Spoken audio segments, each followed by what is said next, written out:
Thank you so much. Really happy to be here with you.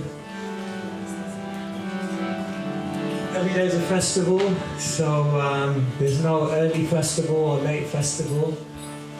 You said in the spiritual world, every step is a dance, every word is a song, and every day is a festival, and every meal is a feast. So I'm really happy to be with all of you. Today, meditating on Sri Caitanya Mahaprabhu. It's our hope, our savior. I'm happy to be with all of you who are serving Sri Caitanya Mahaprabhu's mission in a wonderful way.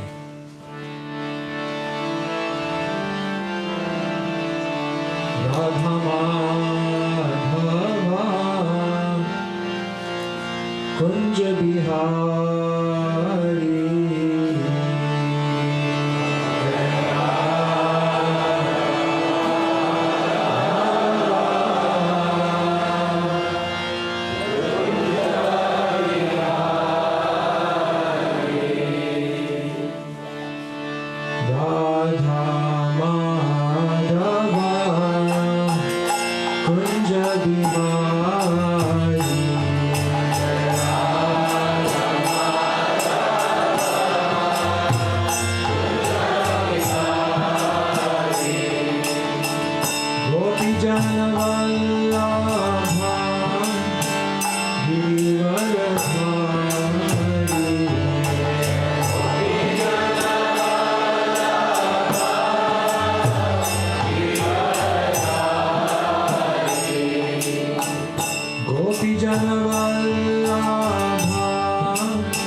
Shri Caitanya Charitamrita.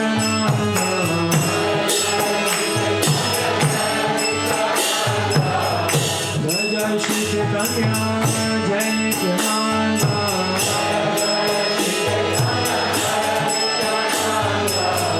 Jai Advaita Chandra Jaya Gaura Bhakta Vrinda.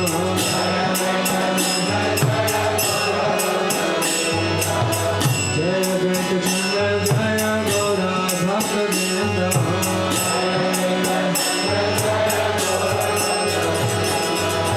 Jai Jai Shri Caitanya Jai Nityananda.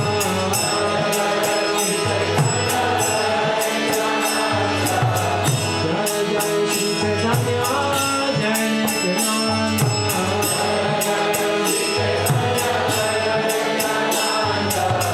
Jai Advaita Chandra Jaya Gaura Bhakta Vrinda.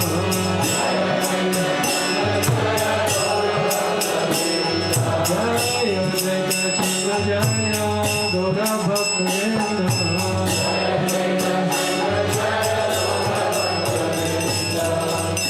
Shri Hari Ram Sankirtan ki jai. Srila Prabhupada ki jai. Om Jnana-Timirandhasya Jnananjana Shalakaya Chakshurmilitamena Tasmai Shri Gurave Namaha. Shri Chaitanya Krishna Sthapitam Yena Bhutale Swayam Rupadaya Dharani Swapadaya Vandeham Shri Guru Shri Prabhupada Shri Guru Vaishnavanscha Shri Rupam Sajata Sagana Raghunathanikantam Sajivam Sadhekam Sadhuram Vijnana Sahitam Krishna Chaitanya Devam Shri Radha Krishna Padam Sadhana Lalitam Shri Vishakhanvitanscha Hare Krishna Hare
Hare Krishna. So Hare Krishna everyone, thank you so much for coming. Wow, I'm really humbled. It's beautiful to be in your presence. It's beautiful to be at Krishna Avanti School. And it's beautiful to have this opportunity this evening to remember Sri Chaitanya Mahaprabhu.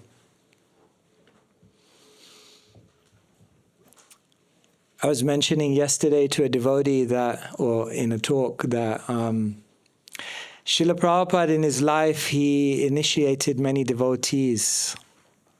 And of course, as you know, when you get initiated, you get a new name. And so on one occasion, Srila Prabhupada initiated a devotee, and he gave this devotee the very, very beautiful name, Dhananjaya. Many of you know Dhananjaya Prabhu. So as you know, Dhana means wealth, and Dhananjaya means the one who wins wealth. So when you get a name like that, there's a bit of pressure, you know, bringing some wealth to the movement. So it was always on his mind, I got this name, I must have got this name for a reason. And so there was always a part of him which was like, I got to bring wealth into the movement. Of course, he brought a lot of wealth. But on one particular occasion, he was reading the Bhagavatam, and in the Bhagavatam it's mentioned that in the cosmology of the universe, there's a place where there's a golden mountain. And so he came to Prabhupada one day and he said, Prabhupada, I heard in the cosmos there's a golden mountain. Is that true? Yes, Prabhupada said. He said, Prabhupada, do you know where it is? Yes. Can you tell me where it is? Prabhupada said, why? He said, Prabhupada, because I was thinking if I just get 20 or 30 kgs from that mountain, it won't make a difference there, but it will make a huge difference to our movement. So Prabhupada, can you tell me where the mountain is so I can bring 20, 30 kgs of gold? And Prabhupada looked at him and said, don't worry about all of that. You bring 20, 30 devotees, they are hundreds of times more valuable than gold. The Vaishnavas are more valuable than gold. Of course, we want your gold as well. You can hand that over too. But the Vaishnavas are more valuable than gold because the Vaishnavas change people's lives. Krishna bhakti janma mula hoya sadhu sang. Krishna prema janma teho punamokhya ang. Sometimes people ask, what is your story? How did you come to Krishna consciousness? I tell people everyone has the same story. It's the same story. A devotee entered your life and turned everything upside down. Everything else is just a detail. Because the devotees enter and the Krishna Bhakti Janma Mula, the very root cause of the awakening of bhakti, is if in your life you are able to encounter a saintly soul. Because just by being in proximity of a saintly soul, their devotion will be transferred to you and the desire to surrender will awaken. Whenever I used to lift up my phone and see the name Shruti Dharma Das, I have to admit to you, I had mixed feelings. There was an immediate feeling of excitement and happiness to see the name of a saintly person on your phone who wanted to spend time with you. And at the same time, there was deep nervousness because you knew this conversation was going to contain an element of surrender. And I don't know whether I'm ready to surrender just at this moment. So I said to Srila Prabhu later on, I said, Srila Prabhu, I have to confess, sometimes I cancelled your calls. I wasn't ready. So the devotees are beautiful. They enter our lives and they transform everything. A devotee recently said, I was looking for God and instead I found a whole family. I thought that was such a beautiful description. Because I feel very much like that as well. I was not looking for a family. I was not looking for friends. I didn't want to be friends with any of you guys. I was not looking for friends. I was looking for God. I was looking at a way out of this world, and I was looking for peace. And for me, peace was keep your distance from people. That was my definition of peace. Said I was looking for God and instead I found a family.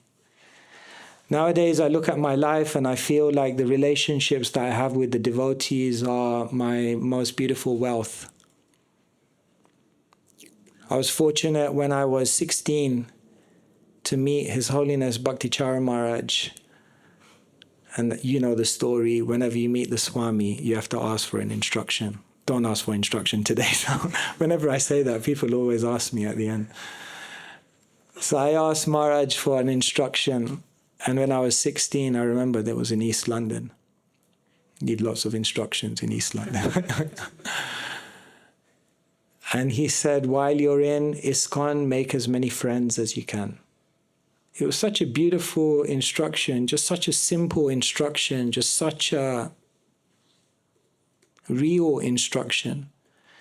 He said, just make as many friends as you can. Because if you have devotees as friends, if you have many people who are smiling on you, who have closeness to Krishna, miracles will happen in your life. And so this is a movement of friendship. It's a movement of devotees. Every devotee is like gold. And Sri Chaitanya Mahaprabhu, when he comes to this world, then he spreads this Sankirtan movement and he spreads it with all his wonderful associates. And when Sri Chaitanya Mahaprabhu speaks about every single one of his associates, he can't hold back his joy. He has so much appreciation. Bhaktera Mahima Prabhu kohite paya sukh, Bhaktera Mahima kohite hoya panchamukh. Krishnadas Kaviraj Goswami says that when Sri Chaitanya Mahaprabhu begins to speak about his devotees, then he feels hoya, sukh, he feels so much happiness. And when he begins to speak about the glories of his devotees, hoya panchamukh, it's as though he has 5 mouths. He has so many wonderful things to say about every single one of his devotees. Because devotees are like gold. So just like this garland is made up of so many different beautiful flowers and it comes together into a beautiful arrangement that can be offered to Krishna.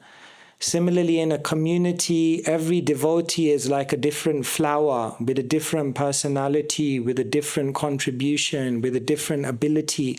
And when they all come together in unity, then you create a garland, and with that garland you can beautify the whole universe.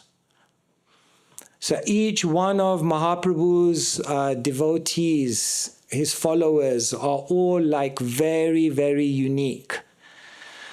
I once thought that we could do a whole personality test based on all of Mahaprabhu's devotees, because they're all so individual.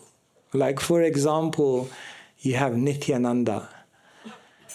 Sri Chaitanya Mahaprabhu tells Nityananda and Haridas, Prati ghare ghare giya, magiye bhiksha, bolo Krishna, bhajo Krishna, koro Krishna shiksha. He says to Haridas and Nityananda, I want you to go to every home, and I want you to knock every door.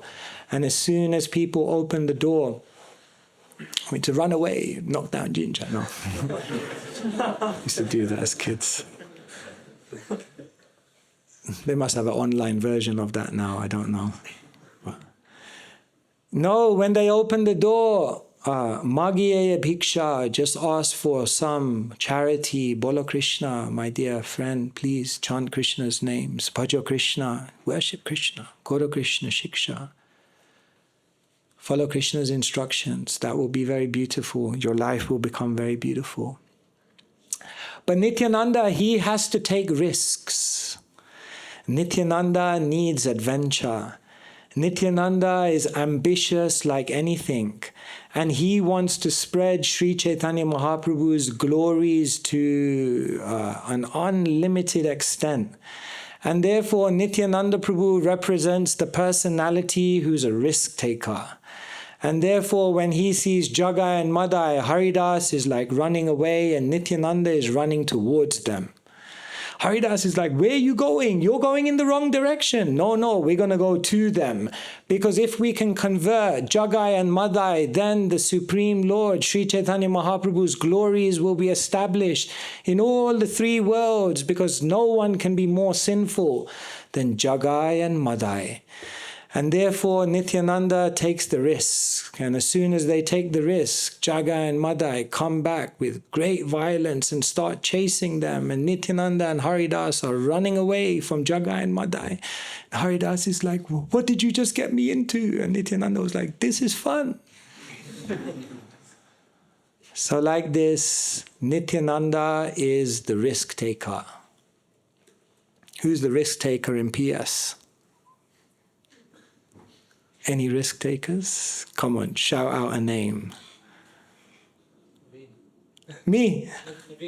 Naveen. Yes, Naveen is a risk taker. And then you have someone like Gadada Pandit, who's completely on the other side. Smara Gaura Gadadara Keili Kalam Bhava Gaura Gadadara Pakshachara. Gadada Pandit is always with Sri Chaitanya Mahaprabhu. He's one of the few associates of Sri Chaitanya Mahaprabhu who's practically with Mahaprabhu throughout all of his pastimes. Some of the associates are in Navadvip, some are in Jagannath Puri, some travel with him to South India, but Gadada Pandit is there for most of Mahaprabhu's pastimes. But Gadada Prabhu is very shy. He's very subdued. He's very, very humble, always in the background. He is the one that doesn't want to get into any confrontation. Mahaprabhu says to him, come on, let's debate, me and you. He's like, no, I don't have anything to debate. I agree with you. No, you don't agree with me. Let's debate. And Gadada Pandit is said because Gadada Pandit, although it's said that he's Srimati Radharani, he's in the mood of Rukmini. And Rukmini is in the mood of great submissiveness. And so Gadada Pandit is very, very subdued, very, very quiet, very, very much in the back. And he likes to read Bhagavatam. And therefore is mentioned at Tota Gopinath temple in Jagannath Puri, Gadada Pandit is reading Bhagavatam. And he's becoming so immersed in the words of the Bhagavatam. Vayam tu na vitripyama uttama shloka vikrame yachrinvatan rasagyanam svadu svadu pade pade. He says, I'm just relishing this so much. This gyan, this knowledge, these words of the Bhagavatam are like rasa. And svadu, svadu, pade, pade, every step I'm tasting more and more nectar. So perhaps you have some devotees like that in PS who are in the background, who are very quiet, non-confrontational, never argue with anyone, but who are absorbed in their spiritual practice in a very beautiful way. They are also part of the family. And then you have Advaita Acharya. Advaita Acharya is another very, very individual personality. And he is said to be the expert in how to worship the deity. Because as soon as he needs an idea of how to attract Mahaprabhu to this world, he reads a verse from the Gautamiya Tantra. Tulasi dalamatrena jalasya chulukainava vikrinite svamatmanam bhaktebhyo bhaktavatsala. He reads one verse and he reads that if you worship the deity with great devotion, even if your offering is so simple that it's only Ganga Jal and Tulsi, but if you worship the deity with great attention and great absorption, great presence, great sensitivity,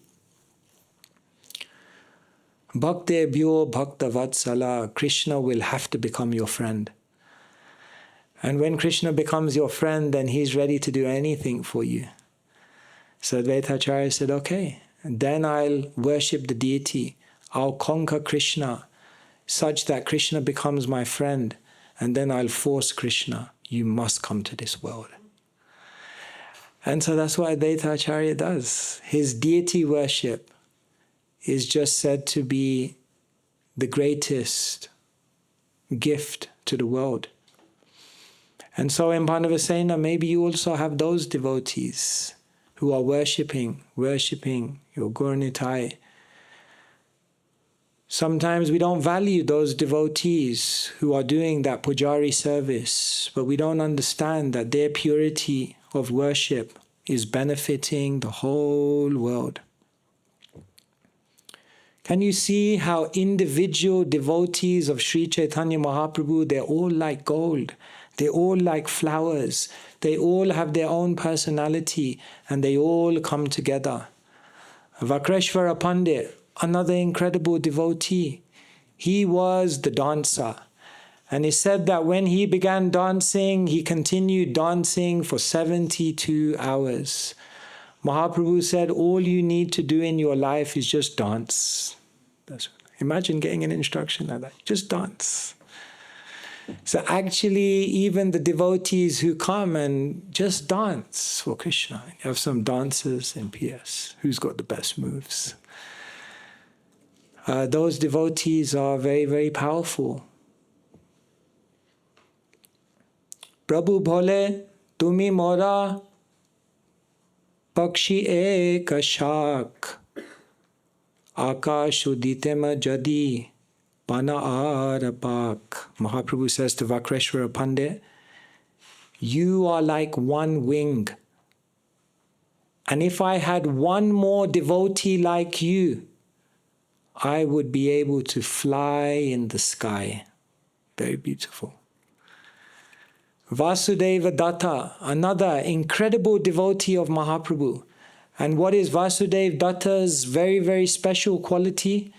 His very special quality is that he has incredible kindness. In our movement, in our community, we just need devotees who are very, very kind, very, very compassionate. And Vasudeva Datta's compassion is so great that Vasudeva Datta, he purchases Sri Chaitanya Mahaprabhu. Apane Shri Gaura Chandra bole var bar, ei sharire Vasudeva datera amar. Kaviraj Goswami says, Mahaprabhu is saying again and again that because Vasudeva Datta is so kind, because he's so compassionate, ei sharire, my own body, Vasudeva datera amar, he's purchased my body, he's purchased me. My body is no longer mine. Because Vasudeva Datta embodies such great compassion, he's purchased my body and he can go to the market and if he likes, he can sell me. Because what was Vasudeva Datta's compassion? He said, I want to take the sins of all the people in this world. I'll take it on my head. I'll take the responsibility. I'll go through the suffering so that they can go back home, back to Godhead. Tapyante lokatapena sadhavo prayasojana paramaradhanam tadhi purushasya khilatmanaha. If you want to know how advanced a devotee is, then there's one measure. How much suffering are they willing to accept voluntarily in order to relieve the suffering of other people?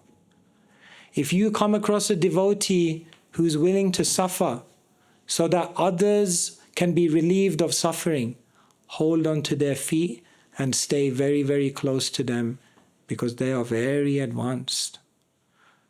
That was Vasudeva Datta. So in your community, there will also be those devotees who are very, very kind, very, very compassionate. They are another flower in the community of Sri Chaitanya Mahaprabhu. Then there is Shivananda Sain, another incredible devotee. He's a manager. In the Krishna consciousness movement, we also need managers. Once I said to Shuddhidhamma Prabhu, I think Prabhupada said we're going to have ISKCON in the spiritual world. He said, yes, I heard. I hope I'm not the temple president there. The managers take on such headache, transcendental headache. And that was Shivananda Sain. He took on the headache. It's not easy. So many personalities, so many ideas, so many opinions. Keep everyone happy. Politics. Shivananda Sain was in the middle of all of it, but he was so spiritually absorbed that he was able to manage and please everyone. But even Shivananda Sain made a mistake. And when he made a mistake, one person got angry, and that was Nityananda. Because Shivananda Sain was taking a whole pilgrimage party, and Nityananda and the group arrived before he arrived because he got caught up somewhere. So when you're tired and when you're hungry, that's not a good combination. So Nityananda got furious. And Shivananda Sain came. And as soon as Shivananda Sain came, Nityananda gave him a fly kick in the chest, Bruce Lee style. And as soon as Shivananda Sain got fly kicked by Nityananda, he started dancing in ecstasy. My mercy. It's all very transcendental. So in Paramahansa, you also have managers, you also have those people that take the responsibility. They're also part of it. And then you have Haridas Thakur. What a devotee. What a devotee. Chanting. Chanting, chanting, chanting. Such that even when Sri Chaitanya Mahaprabhu comes to him and says, your health is no good, now you can relax your chanting. He says, no, I have to chant. This is my life. So the purity of Haridas Thakur, the purity of his chanting, is said was driving forth the movement of Sri Chaitanya Mahaprabhu.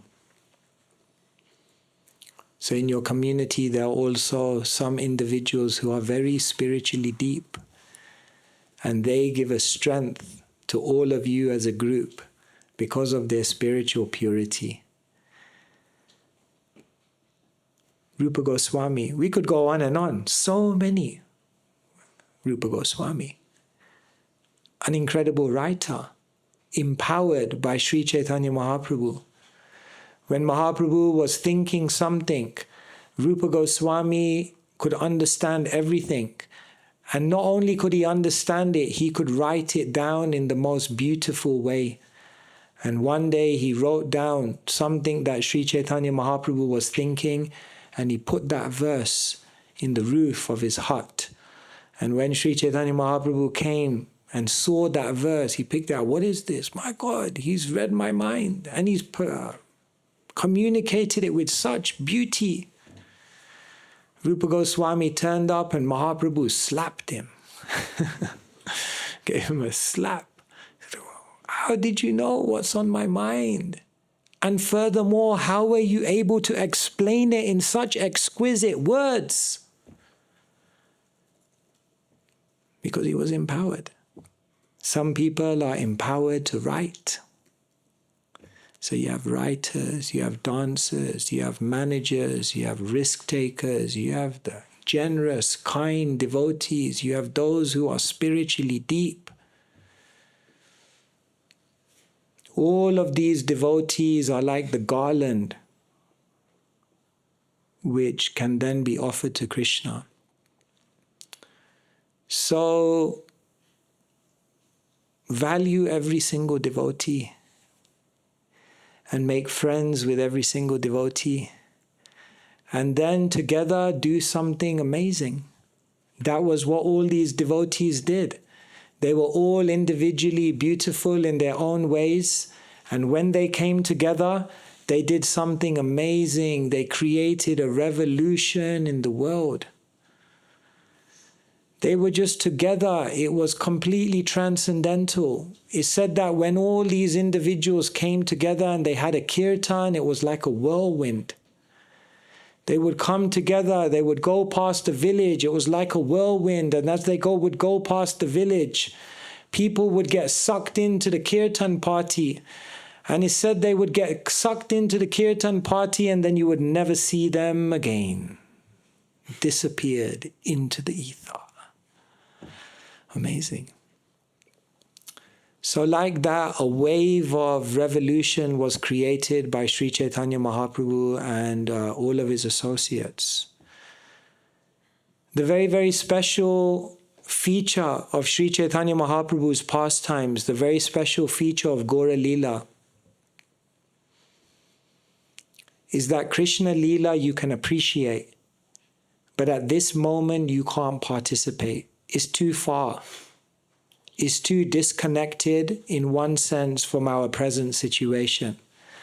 But the very, very special feature of Gaura Leela is that it's the Lord's pastimes, and it's the Lord's pastimes that you can participate in even now. Adyapiha shay leela kah Gaura roy, kona kona bhagyavan dekhi bar apai. Sri Chaitanya Mahaprabhu's pastimes are going on even today. And if you become fortunate, if you prepare your heart with dedication and devotion, you can be part of those pastimes. You can see all the miracles happening before your eyes, and you can be part of the transcendental adventure. And so that's the vision. They told me today I'm supposed to give you the vision for the Krishna consciousness movement. The vision for the Krishna consciousness movement is life is an adventure. Life is full of excitement. And in life, everyone will tell you, no, you have to be realistic. You have responsibilities and you have different things you have to do. Yes, that is all there. But you should tell them, no, life is an adventure. Life is meant for excitement. And if you want to experience that excitement and adventure, this is the place. It's happening now. This is the greatest movement on earth. And what is the vision? Go deep, be bold, and get mercy. If you do those three things, you'll look back at your life and you'll feel great satisfaction. Go deep, because what we've been given in terms of the scriptures, the holy name, what we've been given in terms of spiritual wealth is so unimaginably valuable that sometimes we just miss it. So take advantage. If you make the Bhagavatam your best friend, just like Gadadhar Pandit was reading and crying so much when he was reading the Bhagavatam that nobody else could read it because all the ink had run. Imagine that. If we go that deep in our spiritual practices, then we experience what this movement has to offer. So go deep, be bold. Don't just always go for the safe options in life. Don't just look for security and comfort. Push yourself a little bit. And if you find that you can't push yourself, then find someone who will push you. And let them push you. Find someone that you value so much, that you love so much, that you have so much respect and appreciation and inspiration for, and then tell them, push me.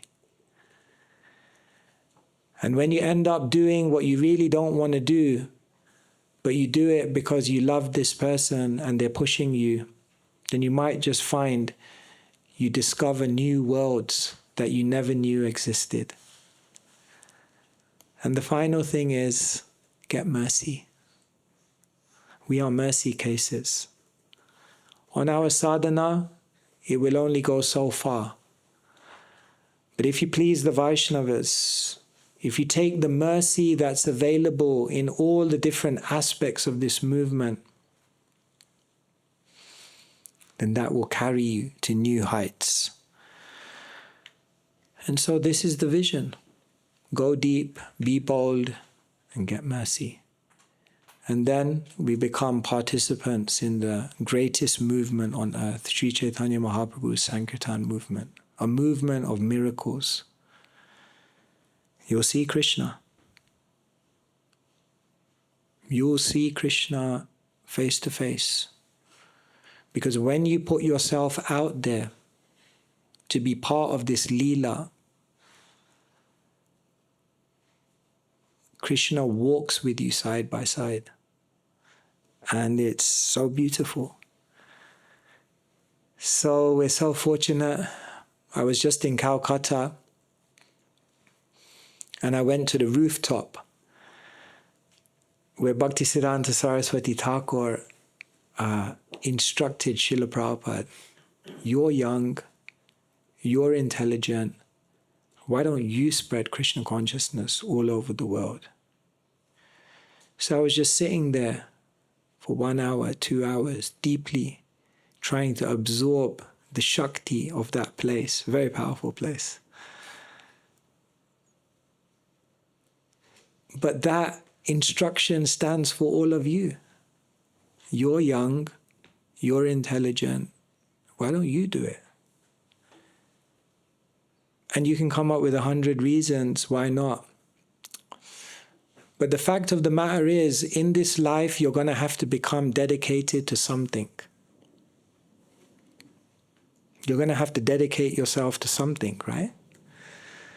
Like when we go out on Sankirtan, then we get to know all of the people on the street, like the big issue sellers, the officials, the people who get fried out when you distribute books in front of their stall and all that stuff.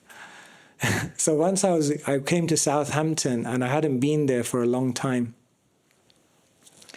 So I knew all the buskers there. So there was this one busker and he was right next to my spot where he's been for years. So I came out with a trolley of books. I hadn't been there for about 10 years. Not 10 years, about 5 years, something like that. And he immediately recognized me and he goes, "Oh, you guys again."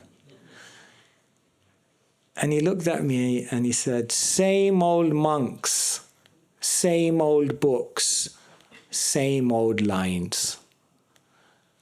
And I looked at him and I said, "Same old guy, same old guitar, same old songs." And then he started laughing. And I realized he had showed up every single day, because that was, you have to be dedicated to something. So he was showing up every single day to busk for a few pounds or pennies, whatever it is. And I realized everyone has to be dedicated to something. So why not dedicate yourself to after the most exciting and adventurous thing in the world. Make your daydream your day job. Possible. But you have to go deep. You have to be bold. And you have to get mercy.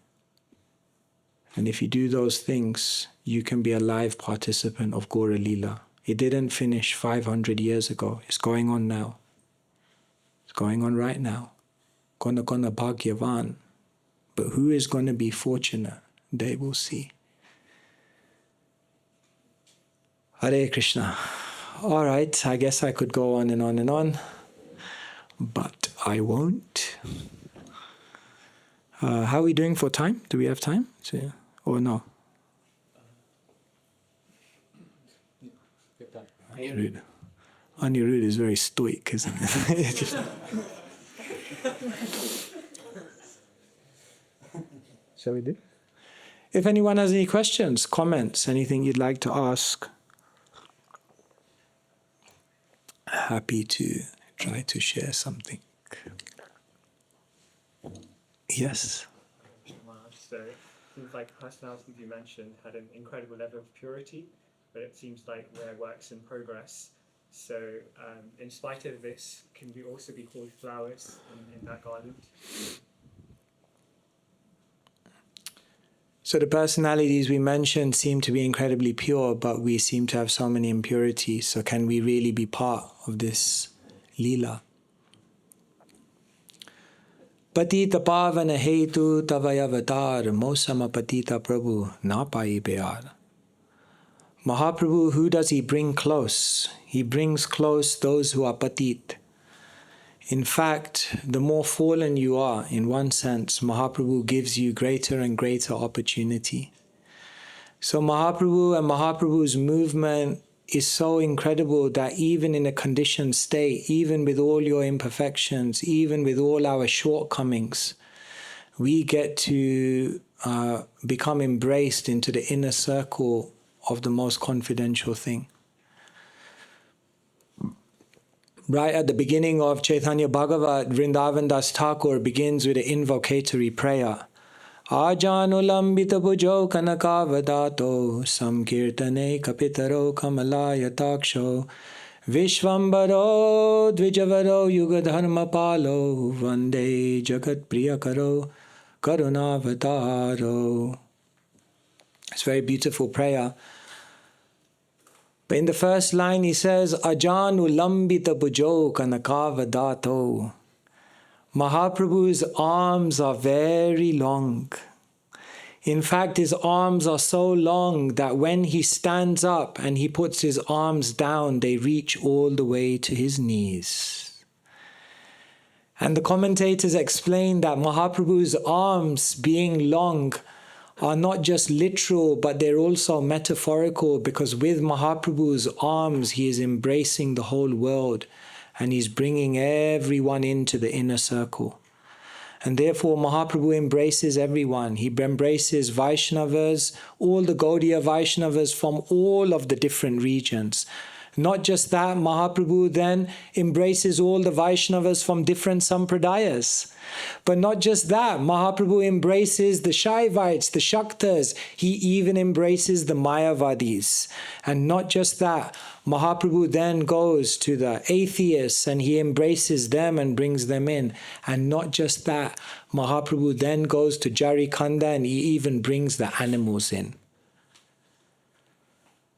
He brings everyone in. So we just have to be alive. We just have to be active. We just have to be attentive in this movement. And even with all of our imperfections, we'll begin to see miraculous things. So it's amazing. And you've experienced so many things. You experience the magic, the mystical things, the moving things. You see Krishna. But we have to be active. And we have to give that effort and time and energy. And we've got to be dedicated. Because you're going to be dedicated to something. Is that okay? Yes. So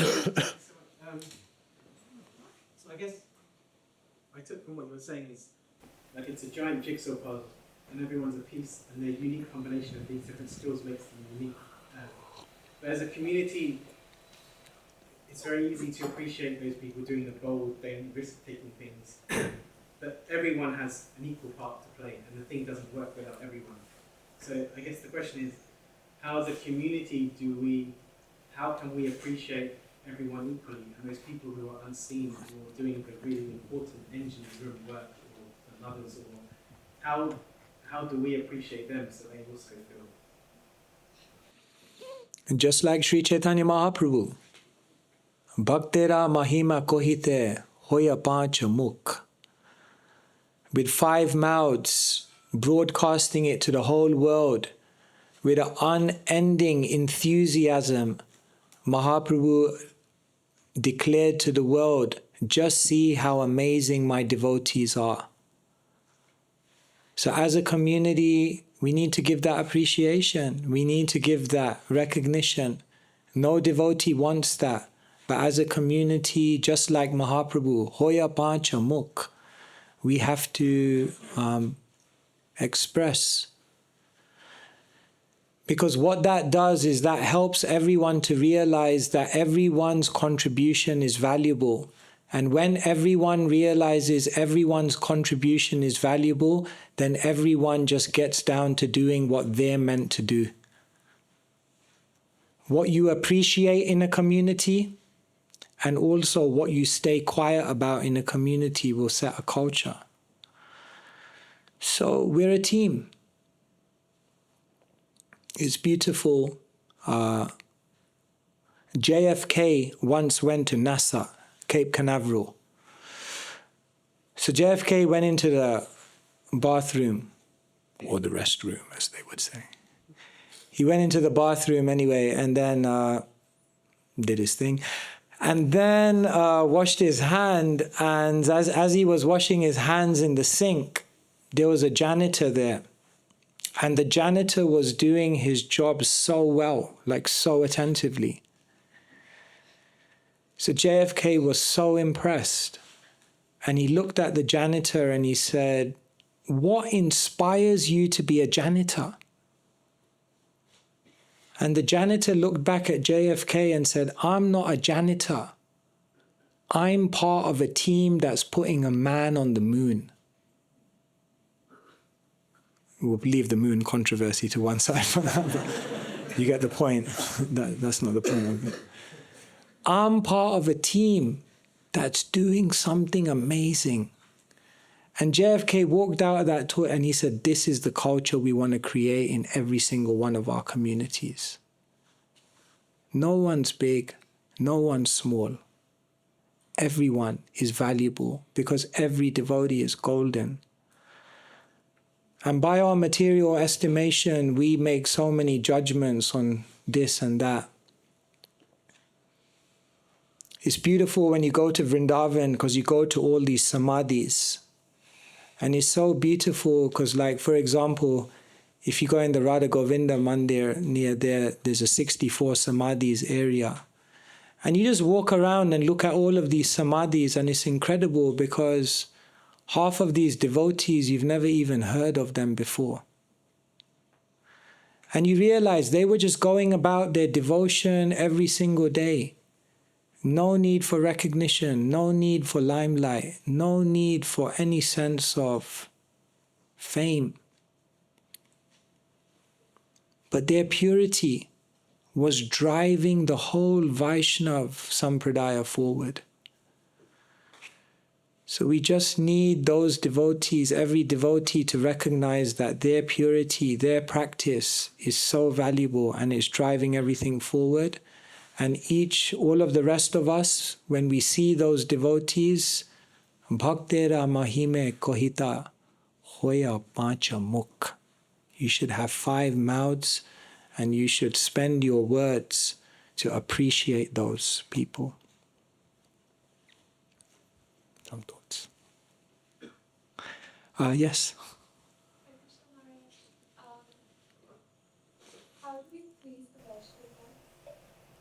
How do we please the Vaishnavas? Get them a cheesecake.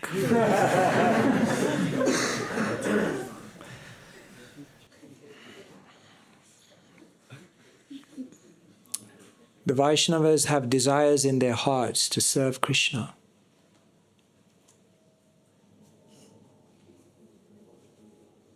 The Vaishnavas have only one ambition: to serve Krishna.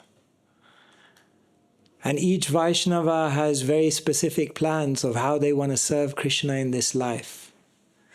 So if you want to please them, help them. Find out, how do they want to serve Krishna? How do they want to please Mahaprabhu? What do they want to do for Srila Prabhupada? And then ask yourself, what can I do to help? We are very tiny. We are only servants of our spiritual teachers. So therefore, the first thing is assist them in their service to Krishna. Just like Srila Prabhupada assisted Bhaktisiddhanta Saraswati Thakur, and just as Srila Prabhupada's disciples assisted him, become an assistant. And then you please the Vaishnavas by being a living example of what Srila Prabhupada wanted to share with the world. Srila Prabhupada said, my movement will be a success if I make one pure devotee. And therefore your purity, your humility, your Vaishnava character, and your own practice of spiritual life, that will please the Vaishnavas, and that will make them smile. And then they'll give you more mercy, and they'll say, may you continue and go higher and higher. So serve and become a living example of what the Vaishnavas came here to teach. Become a living theology. Then they'll be very pleased. Is that okay? It's hard to... Okay, 1, 2, 3. Thank you so much. Thank you for the class. We understand that different communities have different strengths. But I was just thinking, as you're traveling around the world, what's something that's allowed you about other communities and you could maybe do yourself? So every community has strengths, and as we travel around the world, we see many communities which have many strengths. And what is something that all of us here in London, in Pandavasena, what can we learn? Of course, nowadays I would want to be with Pandavasena more. I'm not so much, so I don't know exactly everything that's going on.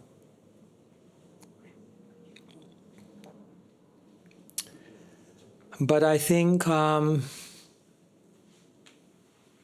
one thing that I was just in a community recently and I saw, which I thought, that's so simple, but that's so beautiful and that's so powerful.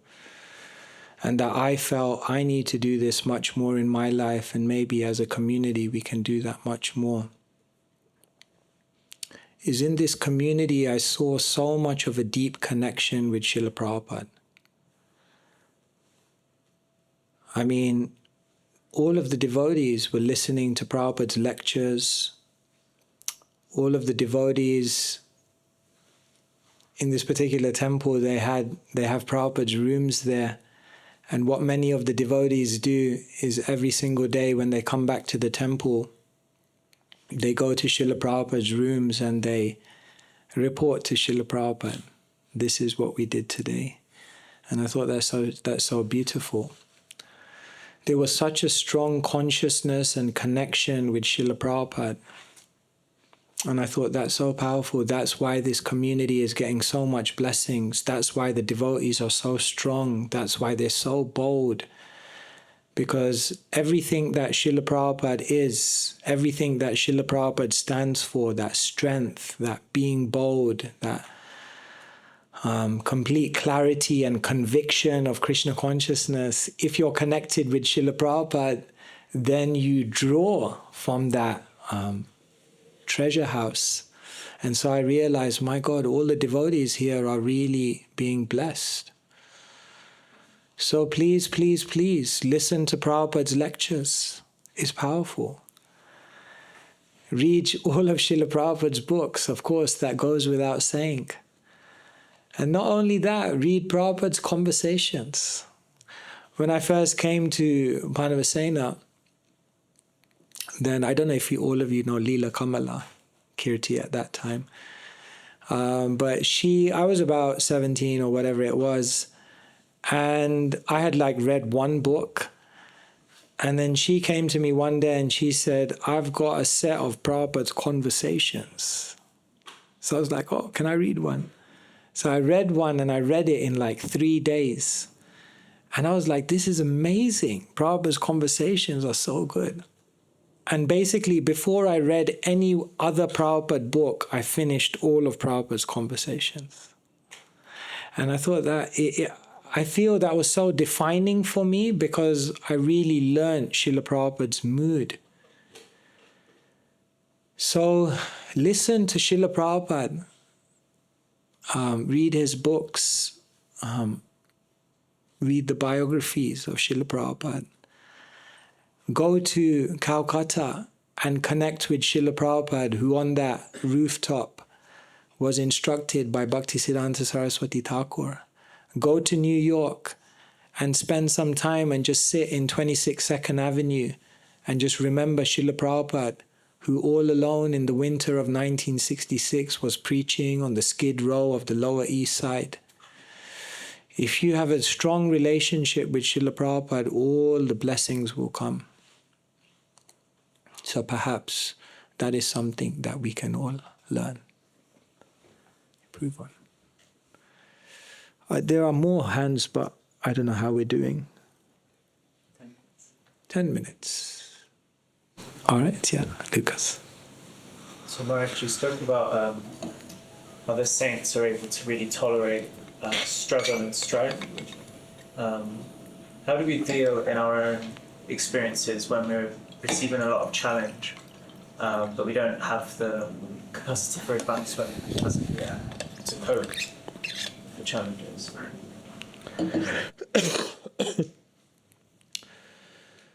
So what do we do when we're going through challenges and we feel like we don't have the capacity? Yes, we are not transcendental yet. Therefore, we have to be realistic. Therefore, in our lives, we look for stability. We look for things which give us strength.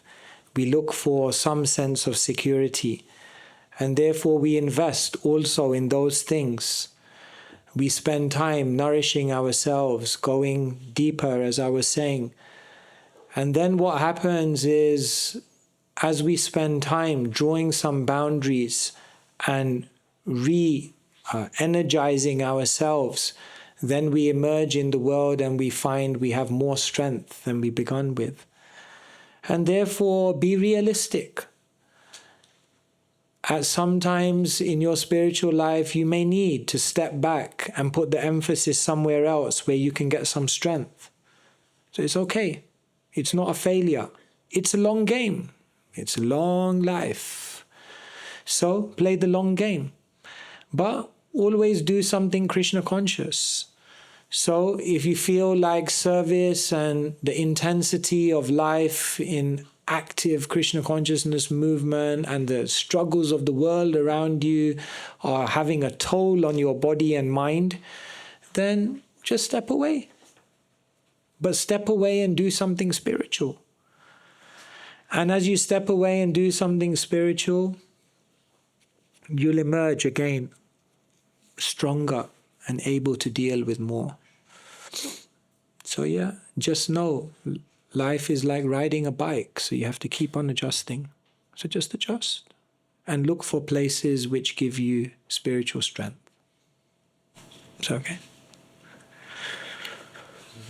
Thank you for the class, Marriage. Marriage, you talked about sort of two types of devotees, or two main groups that I was seeing. These devotees that may be externally preaching quite a lot, and then this devotee that is a lot more in the dharma, their bhajan, like Gadadhar Pandit, for example. So my question is, how do we find out which type of devotee we are, what the balance is for us? And then also as a community, how do we encourage others to maybe figure out what's right for them, what the right balance is for them? I think all of Sri Chaitanya Mahaprabhu's devotees are internally deep. It's not that some are deep and some are kind of superficial and therefore they do active stuff. No, everyone is deep. Those who are managers have to be deep. Otherwise, what you will manage? You can't manage with any. Management is not just moving things around. It's acting with a lot of sensitivity. It's acting with a lot of kindness. It's acting with deep spiritual vision. So it's not that managers are just, they have to be, everyone has to be spiritually deep. So the first thing to realize is that all of Sri Chaitanya Mahaprabhu's devotees come from a place of deep realization. Yes, and then we have to find out what is our nature, in what way we can contribute. That's a journey. Now I won't give a workshop on finding your dharma. That's another day.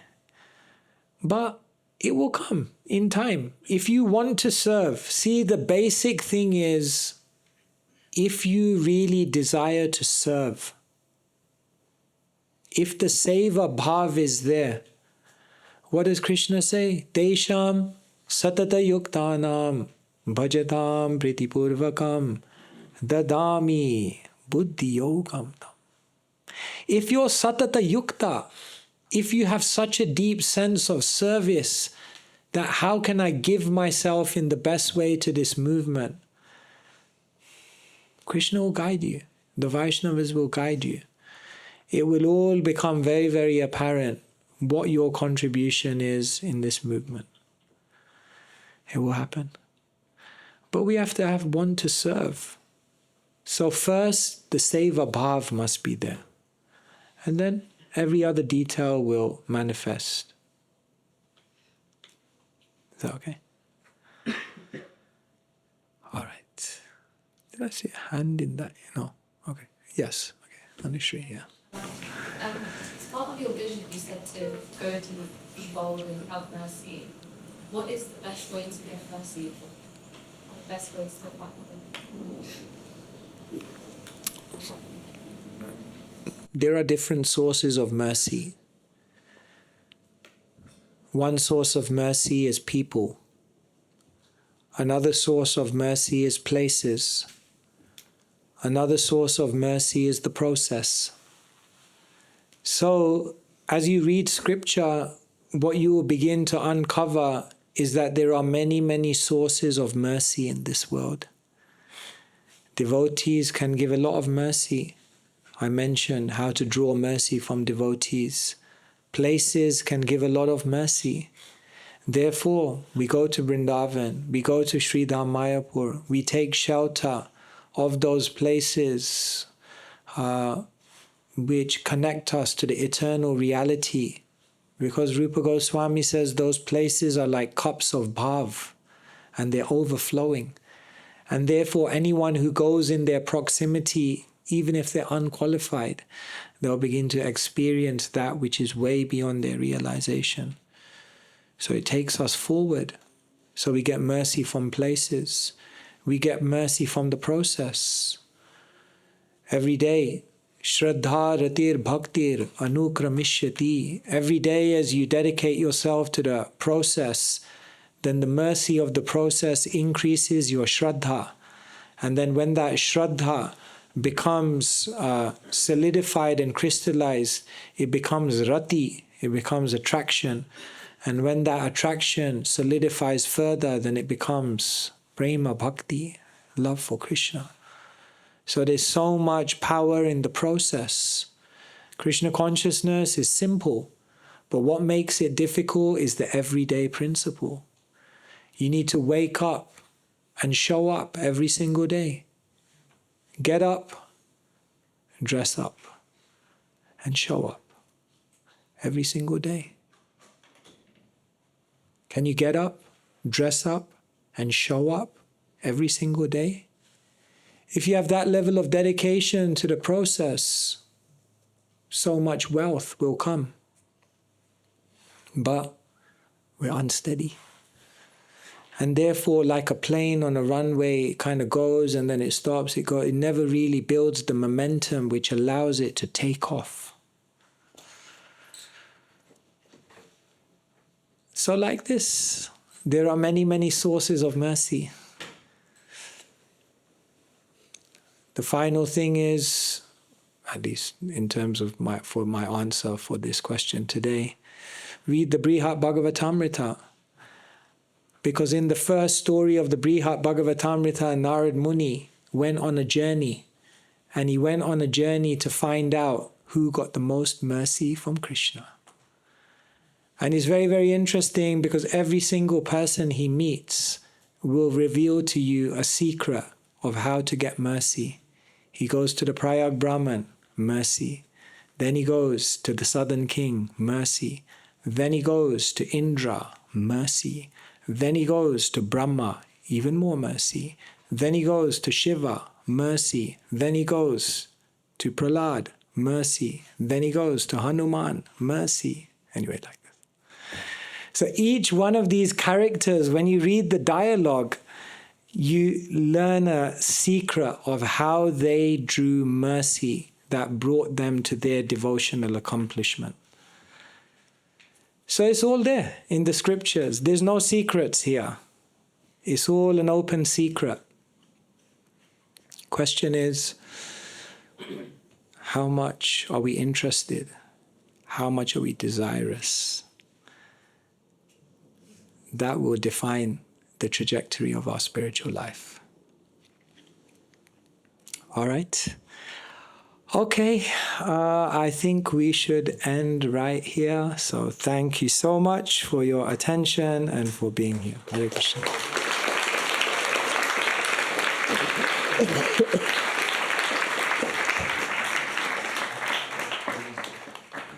Hare Krishna, everyone. Thank you so much to Keshava Maharaj for the wonderful special event. You were careful not to say cashews. We thought we'd get you a lovely gift, first of all, that I believe Neera Mataji will explain. So, whilst Neera Mataji comes up, I thought I'd just share a little reflection I had. That you mentioned about the power of devotee friendships, devotee association. There's so many of you wonderful devotees here, and I know from experience about how powerful and priceless it is to have devotee friendships. And they've been so much value in my life, so thank you for reiterating and putting that point home. I'll now give it to Reno. Thank you. This is for you.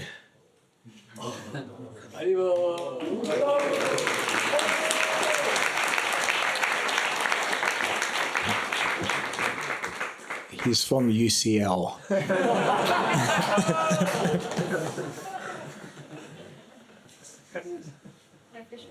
If you'd like to hand you over. Oh, this one. Thank you. This is the best part about PS programs. Thank you.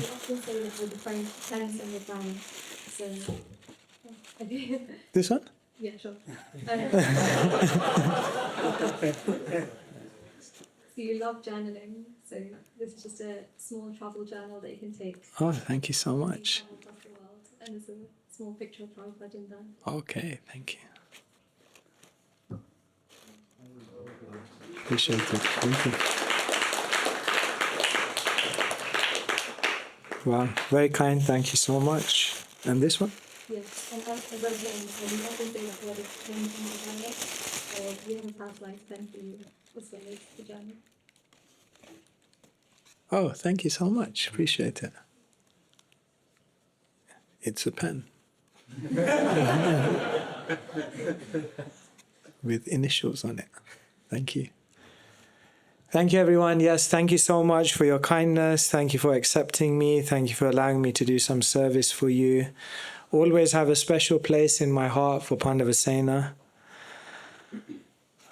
Indebted eternally and beyond for all the love, encouragement, opportunities for service, and inspirational example that all of you set. And please remember, the devotees are gold, more valuable than gold. And so just be together and you will shine and you will bring incredible light to a dark world. Hare Krishna. Thank you.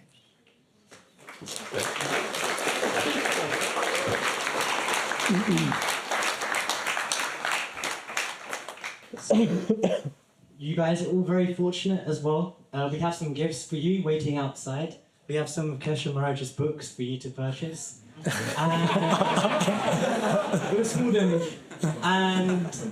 I believe Nishchinta Prabhu also has some Caitanya Charitamritas that you guys can sponsor for I forgot. on this kind of special Gaura Purnima occasion.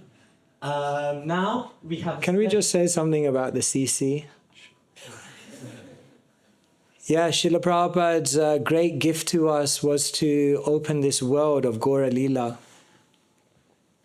When we open the Caitanya Charitamrita, we're not just opening a book, but we're opening the doorway, the gateway, the entrance to a whole world of loving spiritual exchange. Once Srila Prabhupada said, it's not that you're just reading the Caitanya Charitamrita, each one of you are actually in the Caitanya Charitamrita. So Srila Prabhupada, he gave us this gift. So please, please, please, if you don't have a Caitanya Charitamrita set, please, please, please take one with you. Even if you feel like it's too many books and I'm not going to read that, and I need to read the Bhagavatam first. And even if some reservations are there, just take it.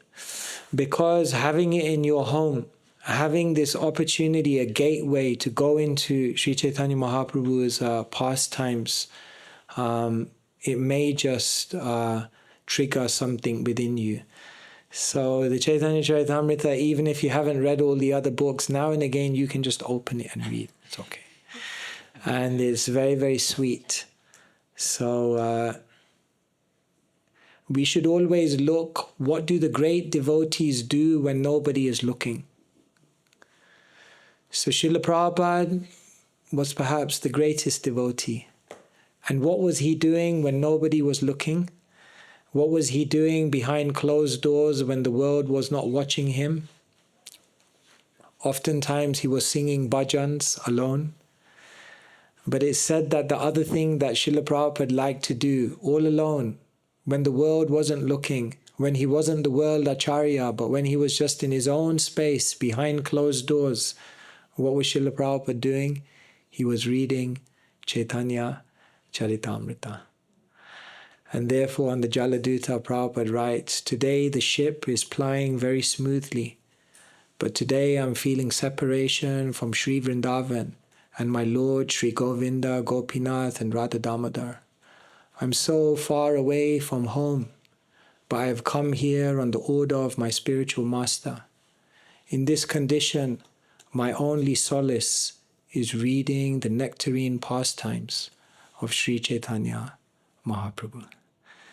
So Prabhupada, he was just reading Caitanya Charitamrita in the Jaladuta, and that was giving him all the strength to carry on. So please, please, please take advantage. It's not just a sales pitch here. I do that sometimes as well. It's not a sales pitch. This is life. This is entrance into the eternal reality. Please take advantage. Hare Krishna. Thank you.